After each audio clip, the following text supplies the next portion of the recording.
ಒಂದು ಸಣ್ಣ ವಿರಾಮದ ಹಿಂದೆ ದೊಡ್ಡ ಹೋರಾಟದ ಇತಿಹಾಸವೇ ಅಡಗಿರುತ್ತದೆ. ಅಂತಹದ್ದೇ ಒಂದು ಹೋರಾಟ ದಂತಕಥೆಯಂತೆ ಶುರುವಾಗಿ ದೈತ್ಯ ಸಂಸ್ಥೆಯಾಗಿ ಬೆಳೆದ ಹಾದಿಯೇ ರೋಚಕ.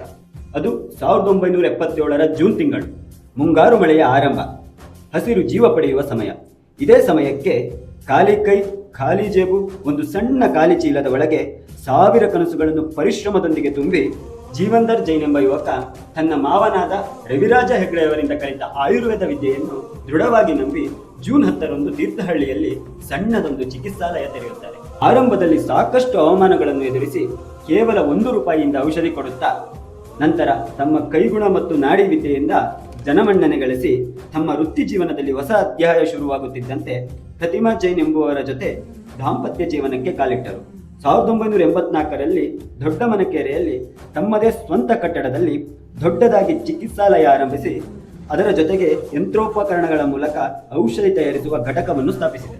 ಇವರ ಮಕ್ಕಳಾದ ಸೌಮ್ಯ ಜೈನ್ ಮತ್ತು ಸುಶ್ರುತ್ ಜೈನ್ ತಂದೆ ತಾಯಿ ಬಂದ ಹಾದಿಯಲ್ಲೇ ಬೆಳೆದು ಮಗಳಾದ ಸೌಮ್ಯ ಜೈನ್ ಎನೆಸ್ಥೇಷಿಯಾ ವೈದ್ಯೆಯಾದರೆ ಮಗನಾದ ಸುಶ್ರುತ್ ಜೈನ್ ತಂದೆ ಕನಸುಗಳಿಗೆ ಬೆನ್ನೆಲುಬಾಗಲು ಆಯುರ್ವೇದದಲ್ಲಿ BAMS ಮತ್ತು MD ಆಯುರ್ವೇದ ಪಡೆದು ಸಂಸ್ಥೆಯ ಮುಂದಿನ ರೂವಾರಿಯಾದರು.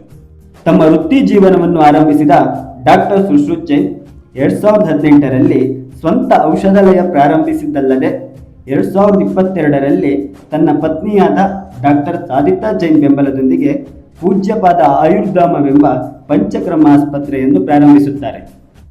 ಯಾವುದೇ ಆಕಾಂಕ್ಷೆ ಅಪೇಕ್ಷೆಗಳಿಲ್ಲದೆ ಶುರುವಾಗಿ ಈಗಲೂ ನಿಸ್ವಾರ್ಥ ಸೇವೆ ನಡೆಸುತ್ತಿರುವ ಸಂಸ್ಥೆ ತನ್ನದೇ ಆದ 60ಕ್ಕೂ ಹೆಚ್ಚು ಔಷಧವನ್ನು ಶಾಸ್ತ್ರೀಯ ರೀತಿಯಲ್ಲಿ ತಯಾರಿಸಿ ಇದುವರೆಗೂ ರಾಜ್ಯ ಮಾತ್ರವಲ್ಲದೆ ದೇಶ ವಿದೇಶದವರೆಗೂ 10 ಲಕ್ಷಕ್ಕೂ ಹೆಚ್ಚು ರೋಗಿಗಳ ವಿಶ್ವಾಸ ಗಳಿಸಿದೆ. ಅನೇಕ ಗಣ್ಯರ ಸಂಪರ್ಕದ ಜೊತೆಗೆ ಸಾಧು ಸಂತರ ಸೇವೆಯಲ್ಲಿ ಬದುಕು ಕಳೆಯುತ್ತಿರುವ ಸಂಸ್ಥೆ ಜಾತಿ ಮತ ಧರ್ಮ ಭೇದವಿಲ್ಲದೆ ವೃತ್ತಿ ಧರ್ಮವನ್ನಷ್ಟೇ ನಂಬಿ ಇಂದಿಗೂ ಔಷಧಿ ನೀಡುತ್ತಿದ್ದಾರೆ. ಅವಮಾನಗಳಿಂದ ಸನ್ಮಾನದವರೆಗಿಟ್ಟ ಹೆಜ್ಜೆಗಳಿಗೆ ಸಾಕ್ಷಿಯಾಗುವಂತೆ ಅನೇಕ ಪ್ರಶಸ್ತಿಗಳು ಲಭಿಸಿವೆ. ಪ್ರತಿದಿನವನ್ನು ಹೊಸ ಭರವಸೆಯೊಂದಿಗೆ ಶುರು ಮಾಡುವ ಸಂಸ್ಥೆ ಇಂದು 50ರ ಹೊಸ್ತಿಲಿಗೆ ಕಾಲಿಡುತ್ತಿದೆ. ಇಷ್ಟು ವರ್ಷದಲ್ಲಿ ಸಂಪಾದನೆಗಿಂತ ಹೆಚ್ಚು ಗಳಿಸಿದ್ದು ಜನರ ನಂಬಿಕೆ, ಪ್ರೀತಿ ಮತ್ತು ವಿಶ್ವಾಸ. ಮುಂದಿನ ಅಧ್ಯಾಯಕ್ಕೆ ಇದೇ ಪ್ರೀತಿ, ವಿಶ್ವಾಸ, ನಂಬಿಕೆಯನ್ನು ನಿಮ್ಮಿಂದ ಪಡೆಯುವ ಆಶಯ ನಮ್ಮದಾಗಿರುತ್ತದೆ.